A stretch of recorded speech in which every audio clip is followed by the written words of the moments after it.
SEC Insider Hit this morning brought to you by Bulldog Burger in Ridgeland. Amazing burgers, sandwiches, appetizers. You can hang out outside, watch the games. Bulldog Burger in Ridgeland, Starkville, and Tupelo. Out of bounds, ESPN 105.9 The Zone. We welcome in Steve Robertson, 247 Sports, the Boneyard Podcast. Steve joins us on the Yuengling Lager guest line. Steve, are you ready to call it? Kendall Briles will be the next offensive coordinator at Mississippi State? Not quite yet. I do think things are trending in a positive direction, but, these things can get complicated. I mean, he has an offer from Mississippi State to join the program, and I understand it's a very lucrative offer, but the bigger part of it is control. He would have autonomy to run the scheme the way that he wants to. I understand that he'll have a say in who the running back and the offensive line coach would be, and so that's attractive to him. I've talked to some people that are pretty close to the situation, and they say, things appear to be trending in a positive direction, but Arkansas is certainly working hard to keep him. And, this is not a situation where it's just, okay, we want you to come and you come. There's some give and take in all this, and they're working through it. Do you expect that Kendall Briles will give Arnett a yes or no today? I don't know if it'll be today. I know ideally what they'd love to have happen is get some of these newer coaches on campus for this weekend. They're going to be hosting some portal visitors, and obviously there's some guys that are going to want to know who's going to be coaching them, who's going to be calling the plays. And so I think ideally you'd love to know today, but I don't think it's a requirement you have to know today. I don't think he's on the clock today, but you also can't afford to let this thing linger on very long. I think you've got to get a decision, and if it's not a positive decision, you've got to go to the next guy on your list, and there's still a handful of guys out there. And, when there is an offer on the table, people are a little reluctant to talk about who might be next. But I think we could know today. I don't know that we have to know today. And did Mississippi State offer $2 million a year? I don't know that I can go that high yet. I do know that I'll just say it's a very lucrative offer, and terms have not really been disclosed just yet. But the thing that I think Mississippi State fans should be encouraged about is that Arnett is out here going big game hunting. This is a sitting SEC West offensive coordinator, a guy that is considered one of the best young minds in the game. And, he could play it safe and go get somebody else. But, you go shoot for the stars and maybe land on the moon, And so I admire what Zach Arnett is doing. I appreciate the approach he's having. And I think if we're honest with ourselves, this may be the most significant hire of his coaching career. I mean, he has got to get this hire right. Yeah. If not, his stay at Mississippi State will be a short one, and then he may never get another opportunity again. And so it's clear to me he is doing the things that he needs to do to ensure this program continues to move forward. I'm also hearing if Briles says no, there's a really good group of 3 or 4 guys behind him. Yeah, that's what I've heard too. And there are a couple names, and we're just not going to disclose those at this time. But because, again, you don't want to create a lot of unrest out there unnecessarily. But, this is not a one and done, all the eggs in one basket type thing. There have been some conversations with some other people. But at this point, Kendall Briles is the name. And I'm told – and one of the main reasons why is because the challenges that he presented to Zach Arnett over the course of the last couple of years. He understands this guy is a very innovative offensive coordinator. And the bottom line is if Mississippi State is going to ascend from a 7, 8, 9-win program to potentially, a true contender in the SEC West, you've got to go out there and get a big-time offensive guy. And Kendall Briles is that type of guy. Steve Robertson on the Out of Bounds show. If Kendall Briles, if whoever's hired, is it automatic done deal Chad Bumpus is on the offensive staff? I would say that's probably 95% true. I think Chad Bumpus is one of these guys that, number one, he's a legend at Mississippi State. He wants to be here. His mom's in Tupelo. His wife's family is from Alabama. He's done a great job at Utah. Probably should have made whatever concession you needed to make last year to get him. But this year, it is a real bona fide offer for him to have the opportunity to coach wide receivers. And I'm told that this process is very involved at this point. It's not just a filling out process. I understand that there's a contract that's being written out. Now, when and if he signs it remains to be seen. But that Mississippi State is making a concerted effort to bring Chad Bumpus home. So regardless whether it's Kendall Briles or whoever, Are you thinking Chad Bumpus at wide receiver coach and Tony Hughes gets flipped from safety to tight ends coach, so that would allow Kendall Briles or whoever to make the call at running backs coach and offensive line, or no? I would handicap it exactly that way. Tony Hughes is a guy that's coached both sides of the football, and he's so valuable as a recruiter. You have to keep him on the field. And I think, tight ends is something he's coached at both Mississippi State and Ole Miss. If that's the direction that Zach and his eventual offensive coordinator choose to go, it doesn't in any way inhibit this program from putting the quality product on the field. I think Tony Hughes is a fantastic football coach, and he's a guy that has become synonymous with Mississippi State. And so I think Tony gives you some options because he is so versatile as a coach. He doesn't have to just stay on the defensive side of the football. And so if he's willing to do that, you can have him in the living rooms of recruits and their families, then that's the direction you need to go. So that opens up. I'm thinking Brock and McBath will be retained. Tony will be retained on one side of the ball or the other. But if he flips over to the offensive side, that leaves your safety spot open. How do you see it shaking out on defense, and do you believe that Jeff Phelps will be retained? I'm not exactly sure what's going to happen with Phelps just yet. I know there's been some discussion about potentially bringing David Turner back. Dave is at Georgia Tech, and I understand he has an offer on the table from Coach Brent Key, and he's kind of on the clock there. I mean, he's got to give them a decision. So State needs to make a move sooner rather than later.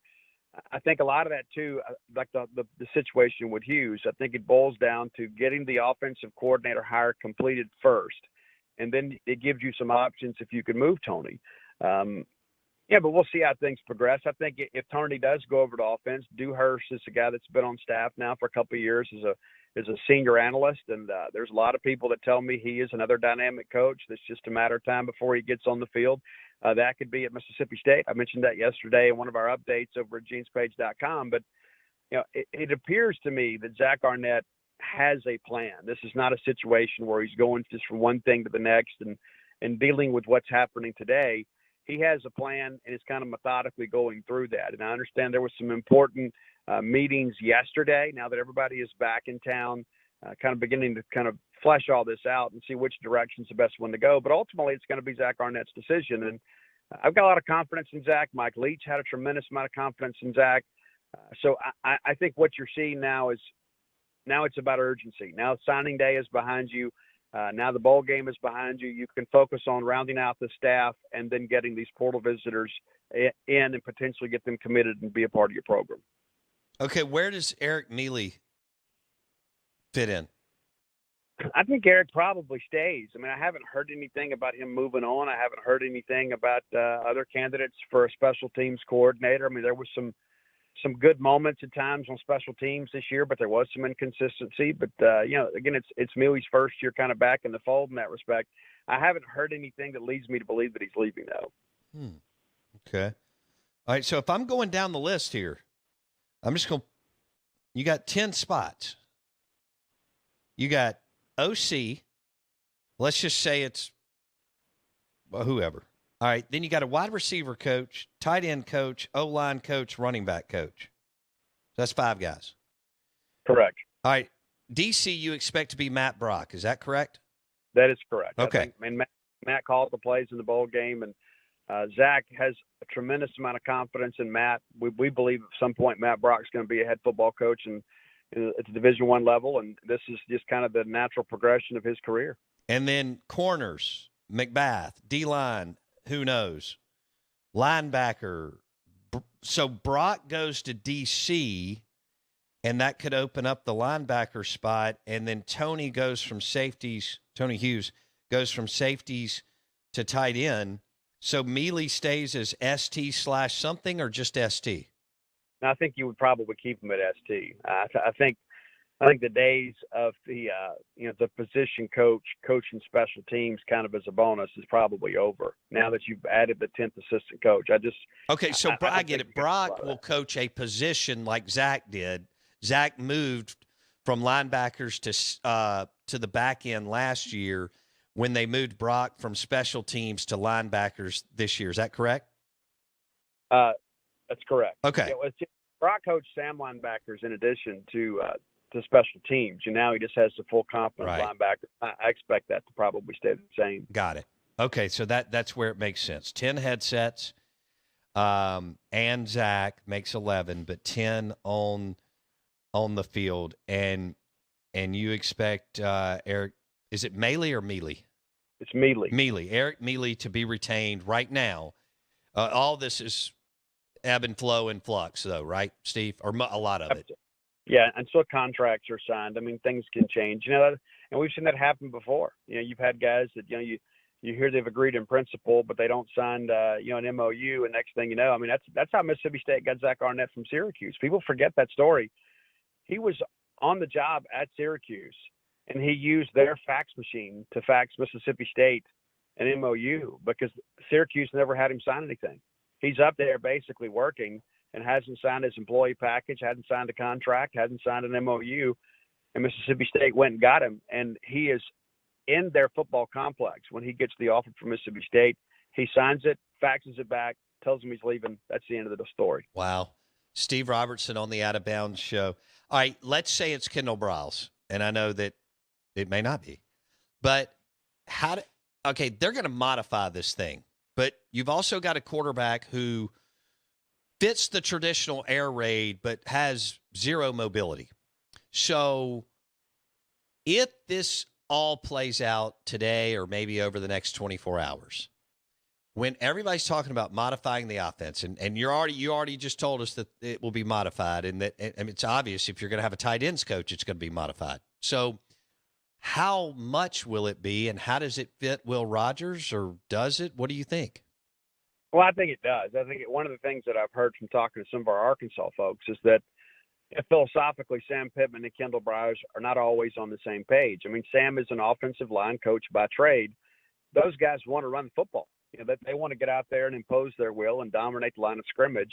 And Kendall is more in that Mike Leach, Art Briles, air raid type offense. They want to throw it. They don't want to have to throw it 75 times a game, though. So I think, what you're seeing is what I think a lot of our fans have wanted to see is a little more balance. I think that's where Kendall Briles kind of protects you in that respect. It's yes, there are some elements of the air raid that still exist, but by adding the tight end, you're going to add kind of a power game running element to this. And I think that's what people want. I think we all saw it this year. I mean, listen, Mississippi State won 9 games and at times was woefully inconsistent on offense. I think a lot of that, too, is just because people were just sitting back because State had become predictable.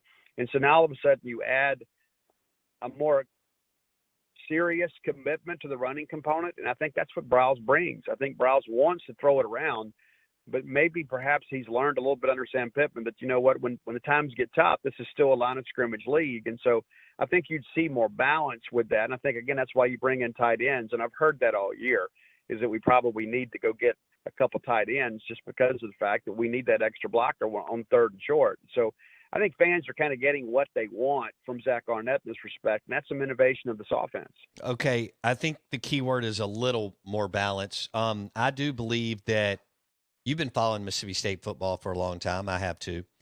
They've never had the ability to come from behind.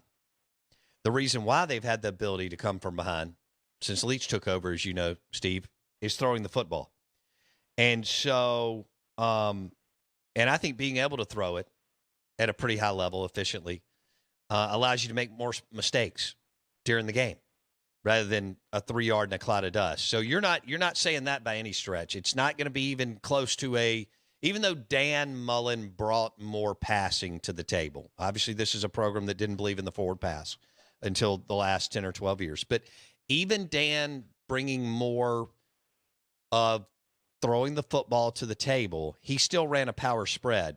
You're not saying by any stretch that Kendall Briles and Zach Arnett want to go that way. They just may want to tweak it a little bit as far as showing some tight end sets and running it a little bit more. Is that right or no? Yeah, and that's the thing too. Kind of the beauty of the Dan Mullen offense is he spreads you out and then has the power game running element. I mean, all the quarterback power and a lot of counters and things like that. So now you're not going back in that direction, but what you are doing is enabling that offense to take more of what the defense gives you. So if they want to drop 8, that's absolutely cool. You can go 11 or 12 personnel if you need to, and you can go out there and force them to kind of adjust to what you're doing. There were times this year, State would throw it a dozen times in a row, and all of a sudden, the defensive ends can just kind of pin their ears back because they didn't have to respect the run. I think you have to make them respect the run, and that'll open up more in the passing game. Okay. All right. So how many – Steve Robertson on the Yuengling Lager guest line, how many visitors are you expecting this weekend in Starkville? I still kind of some ebb and flow with that. I think about a half dozen, but I think it's one of those things where, when you bring in new guys, they're going to have new prospects. We see that all the time. All of a sudden you bring in a new coach and there's a new guy that comes in off the radar, a guy they've been recruiting at their previous school. And so I think there's still some ebb and flow with that. We hope to have a full day update on Friday, but we admit at this point, we can't say with any confidence exactly who all is coming or how many will be here, because if the coaches that were recruiting them are leaving, then perhaps their attraction to Mississippi State has been somewhat changed. So when you look at our net and timeline on some of these positions, you still got a bunch of guys staying. Brock, Arnett, Brock, Hughes, McBath, maybe Mealy. Would you think that Zach would like to have a chunk of this wrapped up by late Thursday so they can fly guys in, or even Friday morning? A plane could go get these guys for afternoon, Friday night type visitor weekend starting? How do you see that? Well, I think that ideally that's what you'd want. You'd like to have it wrapped up this week because, before you know it, these guys are going to be making decisions and going to be enrolling. Now, State's spring enrollment is a little bit later than it normally is, so you've got a little time to work there. But you've only got a couple of weekends to get these guys in, and so you can't afford to waste the weekend. And if you end up pushing a guy back, there's a chance he may go somewhere else. You can't have a lot of indecision. And so I think ideally you'd love to have it all settled this week. I don't know that that's possible. I think The first domino to fall has to be the offensive coordinator hire, because everything else kind of hinges on that. Because, you may have an understanding with Kendall Browse. It's okay, Kendall, if you come, this is what we're going to do. This is who we're going to hire. Well, if Kendall elects to stay at Arkansas, then you've got to pivot. So you can't move Tony around. You can't do this. You can't put this guy on the field.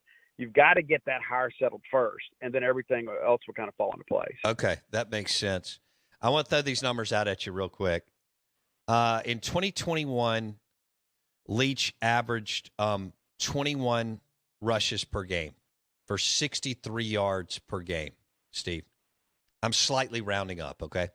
In 2022, he averaged 23 rushes per game, so 2 more rushes per game, but for 82 yards.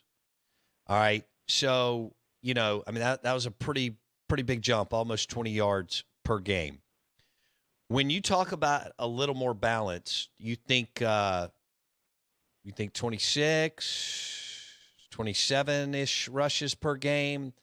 How? I know it'll be up to whoever this OC is, but what would you envision? Well, I think a lot of it depends on how people choose to defend you. It's like, it's easy to, when you face a drop 8, to go out there and just run off tackle and gash them for 5 yards. But what happens when all of a sudden these linebackers are truly in conflict? What happens when they have to respect the run? Does that enable you to run the football with more success between your tackles? Does that open up more stuff down the field? I think the threat of the run, in many respects, kind of brings a sense of the unknown if you're on defense, because State has run a little bit more to kind of keep you honest this year. But there were other games, too, you just kind of got away from it. And you say, well, they adjusted. Well, why? We didn't have the personnel to adjust. And I think that's why you have to go out and you get some tight ends and you get a tight end coach. Because I think people have kind of learned with this is you can't go out there and just 10 personnel and expect to have a power running game. You've got to be able to have that additional blocker, whether it be an H-back or an attached tight end. And I think that's what maybe this staff learned this year, is that the way teams were defending them, you didn't always have the personnel to match up. And so now you've got to address that. And so I think a lot of it is kind of predicated on how people defend you, but also too, your personnel group will kind of determine how you handle certain situations. And there were times this year on third and short that, State just simply couldn't win at the line of scrimmage. And that's not in any way an indictment on the offensive line. Sometimes you need that additional blocker, and State didn't have it. Yeah, no, I agree. But I also would argue, Steve, that when it's 3rd and 2 and the defense knows that your quarterback can't run the ball, are you right back to square one? Regardless if yeah, Harmon's yeah. in or whoever this guy is, they go get somebody. They may find somebody at UT Chattanooga that got overlooked. You put a guy in motion. You're trying to get 3rd and 2. I mean, you're right. It's a grown ass man league, but my counter to that would be, and I don't know, these guys know, but my counter to that would be at 3rd and 2. Does it really change the odds in the game? Yes, you have a tight end in, but if the defense knows that it's only going to the running back, the ball. Yeah, that's always something you have to consider. But and let's be honest about this too. I mean, Mississippi State fans have kind of gotten spoiled in the respect that we think, that everybody in the country runs their quarterback a ton, and that's just not the case. That's I mean, true. you don't always have to account for the quarterback. There are sometimes you do, but that's not part of Will's game, and that's just kind of calling it like it is. But Will does a lot of other things really, really well. No doubt. And I think in that situation there, how many times this year did you show a split back set and then throw the out route out to Caleb Ducking or Justin Robinson and you get 5-6 yards? I mean, there's more than one ways to skin a cat. It's not always about the quarterback run. But, I think, that's the thing, too. You start looking toward the future and you start thinking about, Chris Parson with Kendall Briles calling the shots and the fact that Parson is mobile enough and could be a plus runner. You really begin to see some dynamic influence in this offense. And that's exciting, I think, for everybody. Is because, listen, every quarterback has a ceiling. Do I think Chris Parson could go out there and execute this offense with the same proficiency as Will Rogers? At this point, absolutely not. But when you look at his skill set, you begin to realize that there's some things about him that maybe Will doesn't possess that probably enables you to open the playbook up a little bit more. I think you're right. One last thing, Steve. I don't know the numbers on this, but the ability to throw the ball through the air raid or whatever, it gave Mississippi State an opportunity to come from behind, which they really never had for 100 years. You agree with that real quick? Okay. Absolutely. I threw this out. How many times have they been down since 1991 by 2 possessions to Ole Miss and come back and won? I would venture to say none, but we're going to look it up after the show. Will, our extraordinary intern, is going to look it up. But, those, and about the La Tech game and the Auburn game on the road and all that. I just think that's what had happened in Starkville, and I thought Leach did it really with a limited roster that was gaining traction but needed more time. You see where I'm going there? Sure. And the one I would offer up is the 99 Egg Bowl. That was one where State got down. But that was at home. Yeah, right. That's a good point. Yeah, but the bottom line is, and the game has changed so much. It's even in the last 10 years, and a lot of that can be attributed to Mike Leach. You have got to be able to throw the football in order to win in the fourth quarter. Simple as that. Steve, we appreciate your time today. Thanks, man. GenesPage.com, the Boneyard Podcast, 247 Sports. Steve Robertson on the Yuengling Lager guest line. You can enjoy a Yuengling Lager at Bulldog Burger in Starkville, Bulldog Burger in Ridgeland, and Bulldog Burger in Tupelo. We are the Out of Bounds Show, ESPN 105.9 The Zone. Basically, Mississippi State fans are on Kendall Briles' watch. And until they know that answer, yay or nay, and then kind of go from there. Blake Scott, Bo Bounds, live in the Bank Plus studio. Good morning, Happy New Year, and welcome in.